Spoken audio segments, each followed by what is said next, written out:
இது கோவை ஜீவஜோதி கலை தொடர்பகம் பெருமையுடன் வழங்கும் மாதா தொலைக்காட்சியின் அறம் செய். நேயர்களே, டாட் லிட்டில் பிரின்சஸ் அழகான ஒரு டாப்பிக்கை நம்ம போன வாரம் எடுத்து ரொம்ப அழகாக அதை பற்றி பேசிகிட்டு இருந்தோம். ரொம்ப சுவாரஸ்யமான ஒரு தலைப்பும் கூட. நீங்கள் இன்னும் இந்த வாரங்கள் தொடர்ந்து போக போக இது எப்படிலாம் போக போகுதுன்னு தெரியல. ஒருவேளை இந்த நிகழ்ச்சியை போன வாரம் பார்க்காதவங்க போன வாரம் என்ன நடந்துச்சு அப்படின்றத ஒரு சின்ன ரீகேப் பார்த்துட்டு வந்துடலாமா? எந்த வயசு வரைக்கும் உனக்கு டாடி உனக்கு சப்போர்ட்டா இருக்கணும்? எப்பவுமே என் கூடயே இருக்கணும். நான் இந்த உலகத்துல இருக்கிற வரைக்கும் 10,000 years என் டாடி எப்பொழுதுமே என் கூட இருக்கணும். டீனேஜுக்கு முன்னாடி நீங்க இருந்ததுக்கும் இப்பவும் என்ன மாற்றங்கள்? நீங்க அது எனக்கு வேண்டாங்கிற மாதிரி தான் இருக்கு. எங்களுக்கு ரெஸ்பான்சிபிலிட்டிங்கிறது ரொம்ப ஜாஸ்தியா இருக்கு சார். இப்போ எப்பவுமே நம்ம கூடயே இருக்க முடியாது இல்லைங்களா? எங்க அப்பா இருக்கிற விட்டு நான் இருக்கணும், நான் இருக்கிற மட்டும் எங்க அப்பா இருக்கணும். ஓகே, ரீகேப் பார்த்து முடிச்சிட்டோம். போன வாரம் என்னென்னலாம் பேசணும், நம்ம குழந்தைங்களும் சரி அப்பாக்களும் சரி அப்படியே லைட்டாக ஸ்டார்ட் பண்ணியிருக்கிறாங்க. இப்போ இன்னும் தொடர்ந்து நம்ம நிறையா விஷயங்கள் பேச போகிறோம், நம்ம குட்டி செல்லங்களோடையும் அவருடைய தந்தையர்களோடையும். வாங்க. குழந்தைங்க அதிகமாக சொல்கிற விஷயம் என்னென்னா, எங்கள் அப்பா திட்டினா மட்டும்தான் எனக்கு டக்குன்னு அழுக வந்துடுது, ஒரு மாதிரி எமோஷனல் ஆகிடுறேன், அதை தாங்க முடிய மாட்டேங்குது அப்படின்னு அவங்களுடைய ஒவ்வொரு ஜர்னலில் சொல்கிறாங்க. அது அம்மா திட்டினா அதுக்கெல்லாம் நீ திட்டுமா போமான்றாங்க. அதுக்கு ஒரு காரணமும் சொல்கிறாங்க. என்ன காரணம்னா, அப்பா அடிக்கடி திட்டுறதில்ல, திடீர்னு திட்டுறாரு. அது என்ன ஸ்ட்ராட்டஜி ஃபாலோ பண்ணுறீங்க நீங்கள்? ஏன் அப்படி? இப்போ வீட்டில் பார்த்தா என் ஒய்ஃப் டெய்லி அவங்க குழந்தைய கூட டைம் ஸ்பெண்ட் பண்ணுறது அவங்க தான் ஜாஸ்தியாக ஸ்பெண்ட் பண்ணுறாங்க. நாங்கள் காலையில் கிளம்புனோம்னா ஈவினிங் 8 o'clock 9 o'clock தான் வருவோம். ஸோ எங்களோட இன்ட்ராக்ஷனோட அவங்க மதர் அண்ட் சில்ட்ரன்ஸோட இன்ட்ராக்ஷன் தான் அவங்க எப்பவுமே இருக்கிறனால அவங்க பண்ணுற சேட்டையெல்லாம் பார்த்து அவங்க மதர்ஸ் ஒரு ஸ்டேஜுக்கு அப்புறம் டாலரேட் பண்ண முடியாமல் தான் திட்டுறாங்க. ஸோ அதை திட்டுறதுனா அட்வைஸ் பண்ணுறாங்க, இப்படி பண்ணாதீங்க அப்படி பண்ணாதீங்கன்னு. இப்போ நாங்கள் எங்கள் டைம்ஸ் ஸ்பெண்ட் பண்ணுறது ரொம்ப கம்மி. ஸோ அதனால் நம்ம டைம் ஸ்பெண்ட் பண்ணும் போது ஏன் போய் குழந்தைகளை போய் திட்டிட்டு இருக்கிற நேரம் ஹாப்பியாக இருக்கலாம் அப்படிங்கிறது நாங்கள் மேக்ஸிமம் நான் திங்க் பண்ணுறது.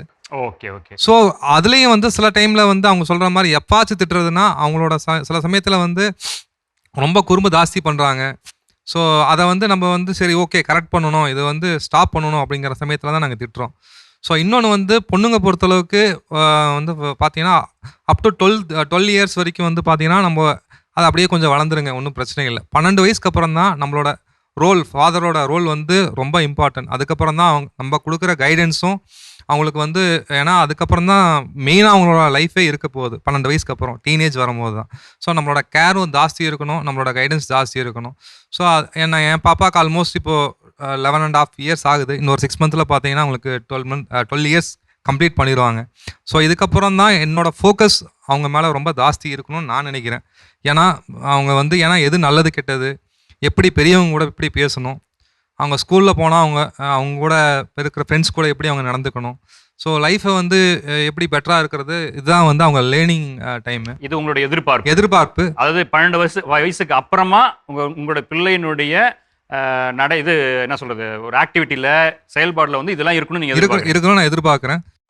யாராவது ஸோ நான் இப்போவே பார்த்தீங்கன்னா இங்கே கடைக்கு கூட்டிகிட்டு போனாலும் சரி, சூப்பர் மார்க்கெட் கூட்டிகிட்டு போனாலும் சரி, நான் போகும்போது என்னோட 2 குழந்தைங்களுமே கூட்டிகிட்டு போவேன், சின்னதுலேருந்துமே கூட்டிகிட்டு போவேன்.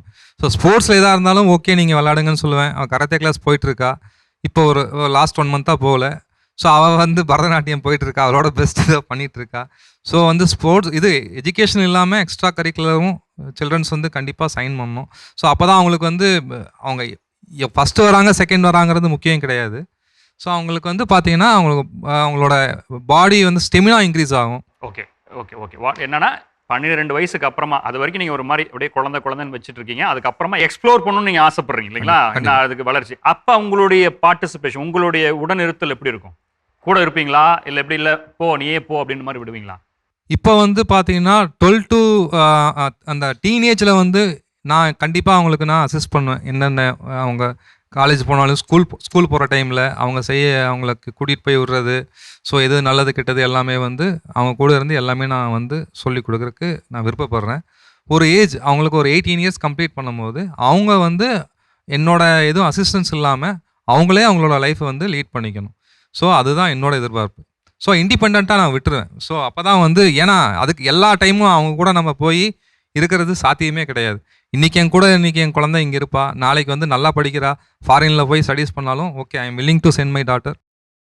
அவகிட்ட நீங்க மைக் அதை வாங்குங்க. டாடி இப்படி சொல்றாரு, என்ன வாட் இஸ் ஒரு ஐடியா? இப்படிலாம் சொல்றாரு, இஸ் இட் ஓகே? சரியா ஃபாலோ பண்ணல? டாடியோட விருப்பம் எதுவோ அது ஓகே. அவங்க அப்பா என்ன சொல்றாரு அதை அப்படியே செஞ்சிருவேன்.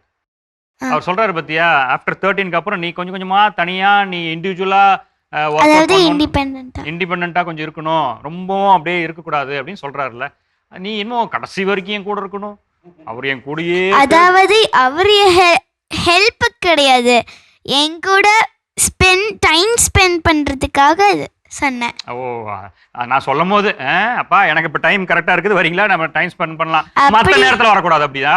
அப்படி கிடையாது. சரி, ஓகே, குட். வேற ஏதாவது தந்தையர்கள் கொடுங்க பார்க்கலாம், அவர்கிட்ட கொடுங்க. சார் ஆக்சுவலி வந்து ஃபாதரோட பார்த்தீங்கன்னா மதர் தான் வந்து அவங்கள ரொம்ப ப்ரொடெக்ட் பண்ணுறது மதர் தான். ஸோ அவங்களோட பாயிண்ட் ஆஃப் வியூவில் வந்து ரொம்ப நேரம் அவங்க ஸ்பெண்ட் பண்ணுறதுனால என்னமோ தெரியல, அவங்களுக்கு வந்து அவங்க பார்க்குற விதம் அந்த மாதிரி இருக்கும். பட் ஆனால் வந்து அவங்க ரொம்ப அவங்க தான் சேஃப். நம்மளை விட பார்த்தீங்கன்னா ஃபாதரை விட மதர் தான் வந்து பொண்ணுங்களுக்கு ரொம்ப சேஃப். சார் இன்றைக்கி அவங்களோட ஸ்டேஜ் பார்த்தீங்கன்னா அப்கிரேடாக தான் போயிட்டுருக்கு. அவங்களோட லைஃப் ஸ்டைல் வந்து நிறைய டெவலப்மெண்ட்ஸ் தான் இருக்குது. ஸோ அது வந்து மெரிட்ஸ் நிறைய இருக்குது, at the same time demerits இருக்குது. ஸோ இஃப் யூ ஏதாவது தெரியல அப்படின்னா பேரண்ட்ஸோட கைடோட நீங்கள் நெக்ஸ்ட் லெவல் போனீங்கன்னா அது உங்களுக்கும் சேஃபு. உங்களுடைய ரோல் என்ன? என்னோட ரோல் அவளோட சப்போர்ட்டில், அவளோட லைஃப் ஸ்டைலில் நான் ஆசைப்படுறாளோ இல்லையோ நான் அது நிற்பேன். எத்தனை வருஷம் உங்களோட நீங்கள் கூடவே இருக்கணும்னு சொன்னாங்க பாப்பா? சார் அவங்க அதான் அவங்களோட நெக்ஸ்ட் லெவல் போகிற வரைக்கும். பட் அவங்களுக்கு தெரியும் இப்போ அவங்க சில்ட்ரன், அவங்க வந்து அந்த டாபிக் இப்போ அவங்களோட தாட் அந்த மைண்ட் செட் இப்போ இருக்கும்.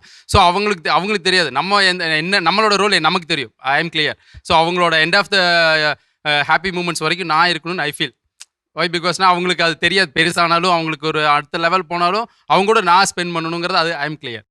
Okay sir, super super. வேற சொல்லுங்க சார். ஆக்சுவலாக அந்த திட்டுறதுலேருந்தே வந்துடுறேன். அது என்ன டிஃப்ரென்ஸ்னா, இப்போ அவங்க வந்து இப்போ வீட்டில் திட்டுறாங்கன்னா அவங்க வந்து ஒரு கண்டிஷன் பேஸ் பண்ணி அவங்க பார்த்துக்குவாங்க. இப்போ அவங்க சைக்கிள் ஓட்டுறாங்கன்னா இப்படி பார்த்து ஓட்டணும் அப்படின்னு சொல்லுவாங்க. நம்ம வந்து லவ்வே ஃபுல்லாக கொடுக்குறோம். நீ என் மக, நான் உன்னை லவ் பண்ணுறேன், அவ்வளோதான். நம்ம எந்த கண்டிஷன்ஸ் செஞ்சாலும் பரவாயில்ல, நான் உன் கூட இருக்கிறேன். ஓகே, நம்ம வந்து நம்மளோட லவ் வந்து எந்த கண்டிஷனுமே இல்லாமல், எந்த வித ரெஸ்ட்ரிக்ஷனுமே இல்லாமல் அவங்களுக்கு அது போகிறனால தான் அது இல்லாதப்ப அவங்களுக்கு பெயின் ஆகுறாங்க. அவங்க நம்ம திட்டுறப்ப அவங்க ஏன் அஃபெண்ட் ஆகுறாங்கன்னா, நம்ம அவங்க என்ன பண்ணாலும் நம்ம அவங்கள ரெஸ்ட்ரிக்ட் பண்ணுறதில்ல. அப்போ ஏதோ ஒரு விதத்தில் ரெஸ்ட்ரிக்ட் ஆகும்போது தான் அவங்க இது பண்ணுறாங்க. ஆனால் வீட்டில் திட்டும்போது அந்த ஒழுக்கம் இருக்குது, எங்ககிட்ட அது இல்லை. நான் எப்படி சொல்கிறேன்னா, நாங்கள் அதெல்லாம் பார்க்கறதில்ல. நாங்கள் அவங்கள மட்டுமே தான் பார்க்குறோம், எங்கள் மகளாக மட்டும்தான் பார்க்குறோம். வேற எதுவும் அம்மா எப்படி பார்க்குறாங்க? அப்போ அவங்க வந்துட்டு அந்த ரெஸ்ட்ரிக்ஷன் அவங்க ரெஸ்ட்ரிக்ட் பண்ணுறாங்க. அவங்க வந்து அந்த ஒழுக்கம் டிசிப்ளின் எல்லாம் பார்க்குறாங்க. ஆனால் நாங்கள் எங்கள் மகள்னு வரப்போ நாங்கள் எந்த விஷயமே அவங்ககிட்ட நாங்கள் சொல்லிடக்கூடாது. எந்த விஷயமே அவங்க நெகட்டிவாக அவங்க மூஞ்சி மாறுதுனால கூட நாங்கள் அதை இது பண்ணக்கூடாது நாங்கள் நினைக்கிறோம். அப்படி அவங்க ஏதாவது ஒரு தப்பான விஷயம் பண்றாங்க, ஏதாவது ஒரு டிஃபிகல்ட்டான சிச்சுவேஷன்ல விடுறாங்க, அப்போ நீங்க என்ன பண்ணுவீங்க? அப்போ வந்து அதாவது அவங்க மனசு நோகாம நம்ம சொல்லணும்னு ட்ரை பண்ணுவோம். பட் அவங்க மனசு நோகுதுன்னு தெரிஞ்சா கூட நம்ம பேக் அடிக்கலாம்னு நினைக்கிறோம் பாத்தீங்களா? அதான் நான் கேட்கிறேன். சோ அப்ப அந்த டைம்ல அந்த ஒரு இம்பார்ட்டன்டான ஒரு விஷயத்தை எப்படி நீங்க சொல்லி கொடுப்பீங்க? ஒரு குழந்தைக்கே அது ஒரு தப்பு, ஒரு விஷயத்த நம்ம சொல்லி கொடுக்க போறோம். அப்போ you don't want to give a restriction. நீங்க தப்பா சொல்லக்கூடாது, அவங்கள ஹர்ட் பண்ணக்கூடாது, பட் அது தப்பு, அங்க அந்த பொண்ணு பண்ணது தப்பா இருக்கட்டும். அப்ப நீங்க அதை எப்படி கரெக்ட் பண்ணுவீங்கன்றதான் என்னோட கொஸ்டின். இல்ல, இன்னும் அந்த ஸ்டேஜுக்கு நான் போகல. நான் பெரிய விஷயத்தை பத்தி சின்ன சின்ன விஷயத்தை பத்தியே சொல்றேன். ஓகே, அதான் நான் சின்ன சின்ன விஷயம் சொல்லுவாங்க மேம். சொல்லும்போது அவங்க இப்போ நார்மலாக இருக்கிறதுக்கும் அவங்க மூஞ்சி மாறும்போது கொஞ்சம் டிஃப்ரென்ஸ் தெரியும். அவங்களோட ஹாப்பினஸ் இருக்கு அப்படிங்கிறப்ப நான் அதை நானே ஸ்டாப் பண்ணிடுவேன். அதை எனக்கு அது கஷ்டமா இருக்கும். இல்லை கரெக்ட். இப்போ அதுதான் அந்த குழந்தைங்க என்ன செய்கிறாங்கன்னா, நீங்கள் வந்து நான் ஒரு தப்பு செய்கிறேன், அது அம்மா வந்து கண்டிக்கிறாங்க, அப்பா கண்டிக்கல. அப்போ அந்த தப்பு வந்து நான் சரியாக தான் இருக்கிறேன்ற ஒரு எண்ணத்தை வந்து உருவாக்குறீங்கல்ல. ஓகேவா?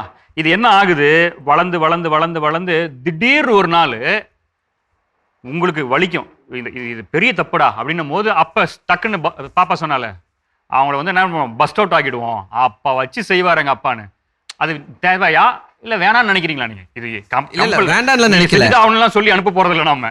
இல்லை வேண்டாம்ல நினைக்கல, அவங்க மனம் கோணாம நடந்துக்கணுங்கிற ஒரே ஒரு தாட் தான். சார் இதுல ஒரு விஷயம் நான் சொல்ல விரும்பல. there's something called positive parenting. குழந்தையோட வளர்ப்புல நம்ம பாசிட்டிவா கொண்டு போறோம். இதுல நம்ம கத்தி இது பண்ணணும்னு அவசியமும் இல்லை, நம்ம அதுக்குன்னு ரொம்ப கொஞ்சி நீ கரெக்டுன்னு சொல்லணும்னு அவசியமும் இல்லை. சம்திங் கால் பாசிட்டிவ் பேரண்டிங். ஸோ நம்ம நல்ல விஷயத்த ஒரு அப்பாவும் அம்மாவும் சேர்ந்து எப்படி ஒரு ட்ரெயின் 2 ட்ராக்ல தான் போகணும், ஒரு ட்ராக்ல போக முடியாதோ, 2 பேரோட அண்டர்ஸ்டாண்டிங்கோட தப்புனா தப்பு தான். அது ஓரளவுக்கு நைஸாவோ இல்லை ஓரளவுக்கு கரெக்டாவோ அப்பா சொல்றது அம்மா என்ன சொல்றாங்களோ அதுக்கு நம்ம ஒரு ஸ்டாண்ட் பையா நின்று நம்ம ட்ரெயினை மேலே ஸ்மூத்தாக விடுறதா பாசிட்டிவ் பேரண்டிங். நான் கத்தக்கூடாது, நான் செல்லம் மட்டும் நான் தருவேன், அவங்களோட ஃபேஸ் சேஞ்ச் ஆகுதுன்னு சொல்லி ஒரு நல்ல விஷயத்தை நம்ம பேக் அடிக்கிறதும், அம்மாவை நம்ம இதுல ஒரு டஃப்பான ஒரு பொசிஷன்ல வைக்கும் போது குழந்தைங்க இல்ல 12 வயசுக்கு அப்புறம் அவங்களே புரிஞ்சுப்பாங்க, அதை அவங்க தெரிஞ்சுப்பாங்க அப்படின்னு நம்ம விடும்போது திங்ஸ் இமோஷனலிங்கிறது குழந்தைங்களுக்கு ரொம்ப டிஃபிகல்ட்டா இருக்கும். சரி, எப்போவுமே எல்லா வீட்லேயும் அப்பாவை விட அம்மா வந்து பொண்ணுங்களை எப்படி பார்ப்பாங்கன்னா, அவங்க ஒரு பொண்ணாக இருக்கிறங்காட்டி அந்த பொண்ணு அடுத்த வீட்டுக்கு போகிறா. ஸோ அதை வந்து என்ன பண்ணுறாங்க அப்படின்னா, அவங்க ஃபஸ்ட்லேருந்து ஸ்ட்ரிக்டாக நம்ம வந்து இதை ஃபாலோ பண்ணணும் அப்படிங்கிறோம். அப்பாவை பொறுத்தளவுக்கு அந்த பொண்ணு இப்போ இவங்கெல்லாம் சொன்ன மாதிரி கடைசி வரைக்கும் நாங்கள் கூட இருக்கணும்னு யோசிக்கிறாங்க. ஸோ இது வந்து ஃப்ரெண்டு ஒருத்தன் சொல்லுவான், அவர் காமெடியாக சொல்லும்போது, அந்த காலத்துலலாம் அம்மா வந்து எப்படி வளர்த்துவாங்கன்னாம்மா, போனால் வீட்டில் அந்த வீட்டுக்காரங்க என்ன சொல்கிறாங்களோ அதெல்லாம் கேட்டு நல்லபடியாக நடந்துக்குமா அப்படின்ட்டு ஒரு 90s வரைக்கும் எல்லாம் சொல்லிட்டு இருந்தாங்க. 90ஸ்க்கு அப்புறம் போனோன்னா ஃபஸ்ட்டு அவங்க வந்து பிரித்து கூட்டிகிட்டு வந்து எப்படியோ தனியாக நீ வந்துரு, எப்படியோ நம்ம வீட்டுக்கு வந்துரு அப்படிங்கிற மாதிரி அந்த ஒரு மென்டாலிட்டியில எல்லாம் இப்போ வந்து அது என்ன டே டு டே லைஃப் அந்த மாதிரி ஆகிப்போச்சு. இப்படி நம்ம சொல்லாட்டினாலும் அவங்கவுங்க தனி இண்டிவிஜுவலாக நிற்கிற அளவுக்கு அவங்களாம் இதாகிட்டாங்க. ஸோ எங்கள் அம்மாவோ எங்கள் பாட்டியோ அந்த அவங்க எல்லாத்துடைய மென்டாலிட்டியில் எப்படின்னா, அவங்க பொண்ணு அடுத்த வீட்டுக்கு போக போகிறவங்க. கண்டிப்பா.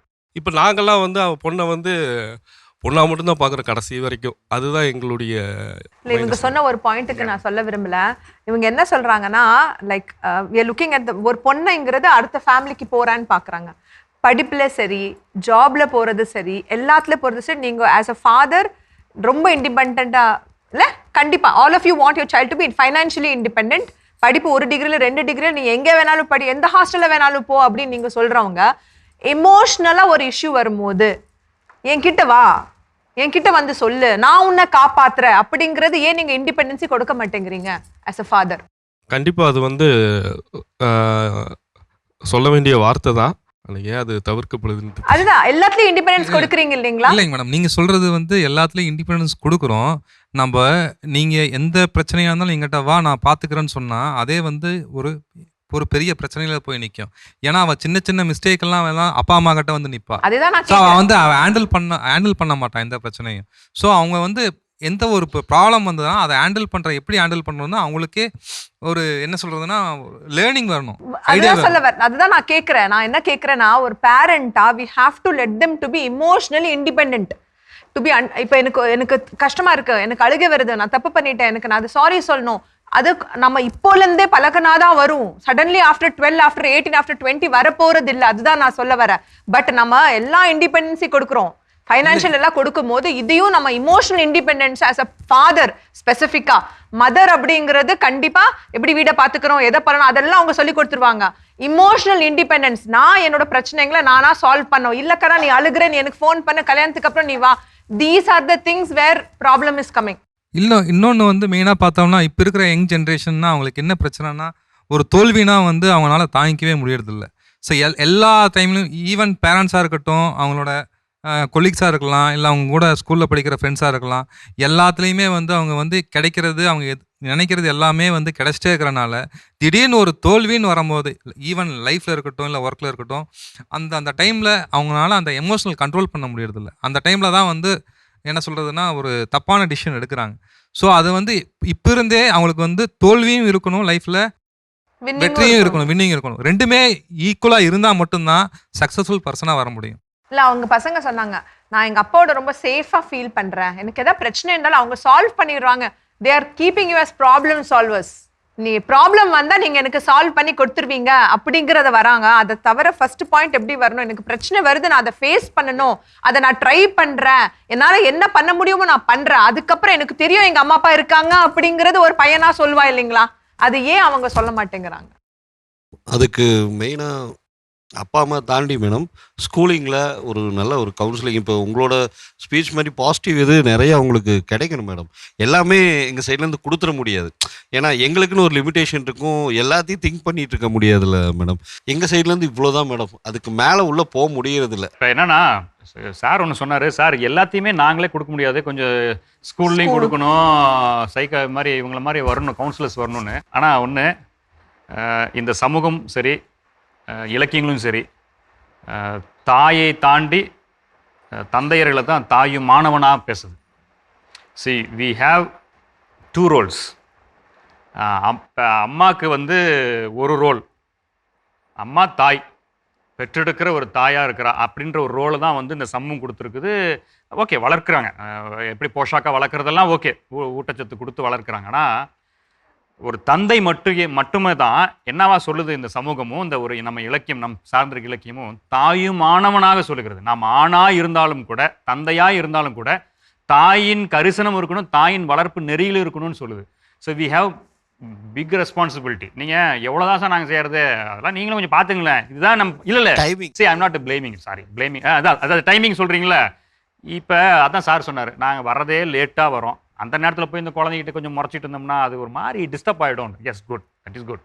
ஆனால் அங்கே தான் நம்ம ரோலே இருக்குது இல்லை, அங்கே தான். ஆனால் அழகாக ஒன்று சொன்னார், நான் வந்து ஓகே நான் விடுற மாதிரி விடுவேன், பட் இருந்தாலும் சில இடங்களில் எல்லாமே இப்படி தான் இருக்கணும், அப்படி தான் இருக்கணும், அம்மா சொல்கிறதை கொஞ்சம் கேட்டுக்கும் அப்படின்ற அங்கே தான் அவர் தாயும் மாணவனாய் மாறுகிறார். அதனால் we have the responsibility to be a 2 different character. நம்ம 2 கேரக்டராக மாற வேண்டிய மிகப்பெரிய பொறுப்பு இருக்குது. அதனால தான் ஏன் இந்த ஷோ ஏன் அம்மாவை கூட்டு உட்கார வைக்கல, அம்மாக்களை ஏன் உட்கார வைக்கல அப்படின்னா, அம்மா உட்காந்துருந்தாங்கன்னா இந்த குழந்தைங்க 2 வாரத்துக்கு மேலே பேசியிருக்காது. அதனால் அந்த ரோலை நம்ம ஏன் எடுத்துக்க மாட்டேங்கிறோம் அப்படின்றதான் நம்ம இப்போ வந்து பெரிய கேள்வியாக இருக்குது. அம்மாக்களை வச்சு பேசுறதுக்கு காட்டிலும் அப்பாக்களை ஏன் கொண்டு வந்து வச்சிருக்கிறோம்? ஏன் ஒரு வீட்டில் அப்பா வந்து ரொம்ப முக்கியமாக பார்க்கப்படுறார்? பெண் குழந்தைகளையும் தாண்டிய, நம்ம பெண் குழந்தைகள் அப்படின்றது ஒரு கொடுக்குறோம், பட் அதை தாண்டிய அப்பாவுடைய ரோல் பசங்க மேலேயும் இருக்குது, இல்லைன்னு சொல்லவில்லை. டாக்டர் இறுதியா, ஸோ இப்போ இந்த இந்த இந்த அப்பாக்களுடைய அந்த கேரக்டரைசேஷன் சைக்காலஜிக்கலாகவே, உளவியல் ரீதியாகவே தந்தையர்களுக்குள்ளே இருக்கக்கூடிய அந்த தாய் தன்மையும் அந்த பெண் குழந்தைகளை வளர்க்குற அந்த தன்மை, இதெல்லாம் வந்து அவங்களுக்கு இன்பானாகவே இருக்குது. அதை அவங்க இன்னும் எப்படி அதை உணர்ந்து அந்த வயசை கரெக்டாக மெயின்டைன் பண்ணி என்ன சொல்கிறது, நடைமுறைக்கு கொண்டு வரணும். ஓகே, நான் ஆக்சுவலாக ஸ்பெசிஃபிக்காக நான் எதுக்கு இந்த டாபிக் எடுத்தேன்னா, ஒரு கேஸ் வந்துச்சு ஆக்சுவலாக எனக்கு. எப்படி வந்துச்சுன்னா, ஒரு 9th ஸ்டாண்டர்ட் 8th ஸ்டாண்டர்டில் படிக்கிற குழந்தை சடனாக பார்த்தீங்கன்னா அந்த குழந்தை யார்கிட்ட பேச மாட்டேங்கிறா. ஒரு லாஸ்ட் ஒரு 1.5-2 இயர்ஸாகவே யார்கிட்டையும் பேசுறதில்ல, யார்கிட்ட ரொம்ப பழகுறது இல்லை, பாட்டுக்கு ஸ்கூலுக்கு வரா போகிறான் அப்படிங்கிற மாதிரி. ஆனால் அந்த குழந்தை ஒரு நாள் என்கிட்டே வந்துச்சு. ஐ கோ டு ஸ்கூல்ஸ், ஸோ அதனால் the child can come and meet me. குழந்தை என்கிட்ட வந்துட்டு, எல்லாரும் நினைக்கிறாங்க எனக்கு ஃபீலிங்ஸே இல்லை, எல்லாரும் நினைக்கிறாங்க நான் யாருக்கும் லவ்வே பண்ணுறதில்ல, எல்லாரும் என்ன ஒரு மாதிரி செல்ஃபிஷாக நினச்சிக்கிறாங்க, நான் நிஜமா அப்படி செல்ஃபிஷா அப்படின்னு அந்த கிட் வந்து என்கிட்ட கேட்டுச்சு. எனக்கு ரொம்ப ஷாக் ஆயிடுச்சு. ஏன்னா இந்த குழந்தை இப்படி கேட்குதே, அப்படி யோசிச்சு அவ்வளோ எஃபெக்டாகி கேட்குற மாதிரி என்ன ஆச்சுன்னு மொல்லமாக கேட்க, father was very attach to this child. அப்பாவோட தான் தூங்குவான், ரொம்ப அட்டாச்சு, ரொம்ப க்ளோஸ். இந்த மாதிரி அந்த குழந்தை எப்போ பெரிய பொண்ணு ஆயிடுச்சோ, சொசைட்டல் ரீசன்ஸ் அப்படின்னு நினச்சிட்டு அவங்க என்ன பண்ணிட்டாங்க, சடனாக விலக ஆரம்பிச்சிட்டாங்க. ஓகே, ஃபிசிக்கலாக ரொம்ப பக்கத்தில் படுக்க விடலை, ரொம்ப ஹக் பண்ணுறதில்ல, எல்லாமே ஒரு மாதிரி. ஆனால் இது அவங்க கிட்டுக்கு எக்ஸ்பிளைனும் பண்ணல, கிட்டுக்கு அது சொல்லவும் இல்லை, கிட்டுக்கு அது எக்ஸ்பிளைனும் பண்ணல. ஆனால் அவங்க நினச்சிட்டாங்க அவளுக்கு புரிஞ்சிருக்கும். மதரும் புரியல, 2 பேருமே பிஸ்னஸ் பண்ணிட்டு இருக்காங்க, கீழே பிஸ்னஸ் மேலே வீடு. இருந்தாலும் there's Hartley any meeting time. 10 மணிக்கு மேலே தான் வராங்க. லிட்ரலி ஃபேமிலியாகவே டைம் இருக்க மாட்டேங்குது. சடனாக ஒரு பிரேக் பண்ணிங்கன்னா எக்ஸ்பிளைன் பண்ணுங்க, குழந்தைங்க புரிஞ்சுப்பாங்க. அந்தந்த வயசில் எப்படி புரியுமோ அது கண்டிப்பாக புரிஞ்சுப்பாங்க. அதை நீங்கள் கண்டிப்பாக எக்ஸ்பிளைன் பண்ணணும். 1. 2வது பார்த்தீங்கன்னா, அவங்க தப்பு பண்ணாங்கன்னா அது தப்பு தான், அதை நீங்கள் தயவுசெய்து கவரப் பண்ணாதீங்க. அவங்களுக்கு சேடாக இருக்காங்கன்னு சொல்லி அதை நீங்கள் பண்ணாமல் இருக்க முடியாது. That is not right at all. ஏன்னா வளர்ச்சிங்கிறது பார்த்தீங்கன்னா ஃபஸ்ட்டு 5 வயசுக்குள்ளே 90% பிரெயின் டெவலப் ஆயிடுது. அதுக்கப்புறம் ஆகுது மெச்சூரிட்டி மட்டும்தான். ஸோ 5 வயசுக்கு முன்னாடியே குழந்தையோட பேசிக் டெவலப்மெண்ட் புரிதல் வருது. நீங்கள் ஜாலியாக விட்டீங்க, எதுவுமே பண்ணலைன்னா அவங்க அப்படியே தான் கண்டினியூ பண்ணுவாங்க. 12 வயசுக்கு அப்புறம் நீங்கள் சடனாக புது ஹேபிட்டை கொண்டாட முடியாது. So you should definitely start as early. முக்கியமான விஷயம் அப்படிங்கிறது ரூல்ஸ், ரெகுலேஷன்ஸ், டிசிப்ளின், இந்த மாதிரி விஷயத்துல 2 பேருமே ஒரே மாதிரி தான் இருக்கணும். அதுக்குன்னு 2 பேருமே கத்தணும்னு சொல்ல வரல. பட் சில விஷயங்கிறது நீங்கள் ஒன்றா இருங்க. டைம், எல்லாருமே சொன்னாங்க எனக்கு ரொம்ப கம்மி டைம், நாங்கள் ஒர்க் பண்ணுறோம், ஐ அண்டர்ஸ்டாண்ட். இது something call quality of time. நீங்கள் ஒரு நாளைக்கு 20 நிமிஷம் உங்கள் குழந்தையோட ஜாலியாக நீங்கள் ஸ்பெண்ட் பண்ணால் கூட more than sufficient if you are not having time. ஆனால் பாக்கி டைம் நீங்கள் ரூல்ஸ் அண்ட் ரெகுலேஷன்ஸுக்கும் டைம் ஸ்பெண்ட் பண்ணலாம். இதுக்காக நீங்க அதை காம்பன்சேட் பண்ணணும்னு அவசியமே இல்லை. Last is emotional coaching. Emotions நான் எப்படி வெளிப்படுத்தணும், எனக்கு கோவமா இருக்கு, எனக்கு சேடா இருக்கு, அது வெளிப்படுத்துறதுக்கு அவங்க கத்துக்கணும். அப்படி வந்து உங்ககிட்ட சொல்லும்போது நீங்க அவைலபிளா இருக்கணும் அதை எடுக்கிறதுக்கு. அவங்க வந்து ஏதாவது தப்பு, யாரோ ஒரு பொண்ணு சொன்னா எங்க அப்பா இது பிடிக்கணும், ஏன்னா யாராவது என்ன புலி பண்ணாங்கன்னா எங்க அப்பா போய் அந்த பொண்ணு கிட்ட போய் கேட்கிறான். நோ, நம்ம பொண்ணை தான் ஸ்ட்ராங் பண்ணணும், அவ போய் அங்க கேட்கணும், நம்ம போய் அங்க போய் கேட்க கூடாது. So these are aspects. நம்ம சைல்டை ப்ரொடெக்ட் பண்றோம்னு சொல்லி நீங்க ஷெல்லை வச்சுட்டு சடனா நீங்க பிரேக் ஓப்பன் பண்ணீங்கன்னா குழந்தை இமோஷனலா ஹேண்டில் பண்ண கஷ்டப்படுங்க. லைஃப்ல பாத்தீங்கன்னா நிறைய வருஷம், மோர் தென் அவங்க 20 வருஷம் ஒரு 25 வருஷம் உங்களோட இருந்தாங்கன்னா அதோட டபுள் மடங்கு they will be living alone with somebody else. அதனால அதுக்கு நம்ம மென்டலி அவங்களையும் ப்ரிப்பேர் பண்ணணும். மிக சிறப்பான முறையில் டேட் லிட்டில் பிரின்சஸ் அப்படின்ற இந்த டாப்பிக்கில் கடந்த வாரங்களில் ரொம்ப ஆழமாக, உணர்வுபூர்வமாக, யதார்த்தமாக மனசுக்குள்ளே பட்டதை குழந்தைகளும் பேசுனாங்க. என் குழந்தைங்க, என் மக அவ்வளோதாங்க, அதை தாண்டி வேறு ஒன்றுமே இல்லை அப்படின்னு சொல்லி தந்தையர்கள் பக்கமும் நிறைய பேசுனாங்க.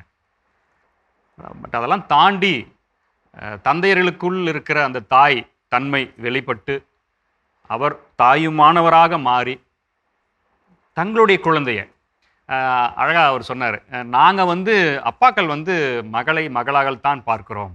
அது எப்போ அவங்க என்ன வயசு எந்த இடத்துக்கு போனாலும். ஆனால் தாய் வந்து அப்படி இல்லைட, அவங்க வந்து யோசிக்கிறாங்க அந்த குழந்தை அடுத்த இடம் போனால் அப்படின்னு. உண்மையிலேயே அதுதான் இப்போ நம்ம புரிஞ்சிக்க வேண்டிய ஒரு விஷயமா இருக்குது.